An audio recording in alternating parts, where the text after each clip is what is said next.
And now, your KY3 Storm Team forecast. All right, we've been watching Hurricane Matthew, still not made landfall yet. We are sitting pretty for today, like here, you know. We are. Here in the Ozarks, we have a beautiful day on tap, but it's down in the Carolinas especially that they've been watching literally the eye of this hurricane as it spirals their way closer and closer to landfall. It looks like kind of watching the track that this has been taking over the last 6 hours. It's been just edging the coast of this.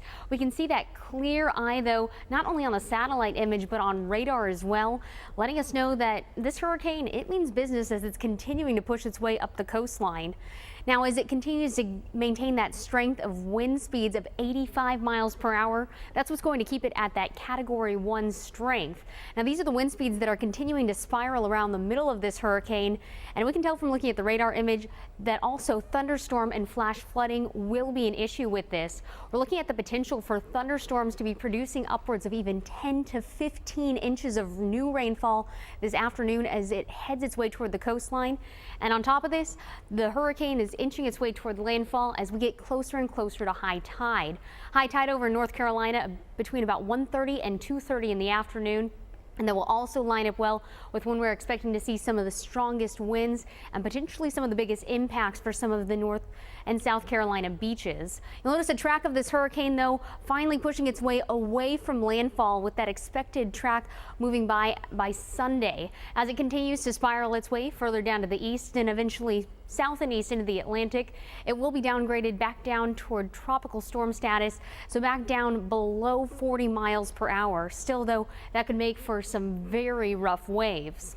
We can continue to see even the big picture as that hurricane continues to spiral its way closer and closer to the Carolina coastline.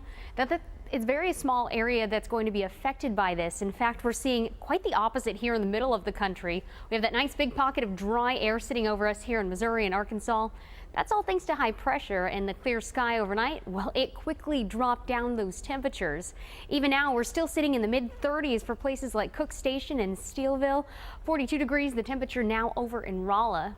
Springfield, one of the places that's been sitting a little more comfortable, 46 degrees outside now. Over by Pleasant Hope, though, someone sent me in a picture of their at-home thermometer reading down to 32 degrees. Northern Arkansas, you've been a little bit warmer than the rest of us, but still some low 40s down by Gassville, 42 degrees outside, 45 in Mountain Home. And the clear sky that's been helping to create quite the opposite of what they're getting along the coastline. Well, it's all been high pressure. High pressure has been creating that nice big pocket of dry air for us.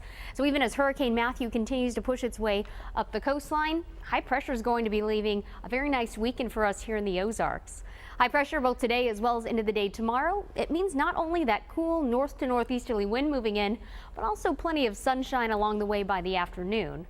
Now, temperature-wise, by this afternoon, we'll be feeling pretty nice and climbing our way up to really either end of 70 degrees. I think there's a few spots, especially further north you go, that could just fall shy of that 70-degree mark. But I think further south you go into northern Arkansas, that'll be where we start to see some low 70s.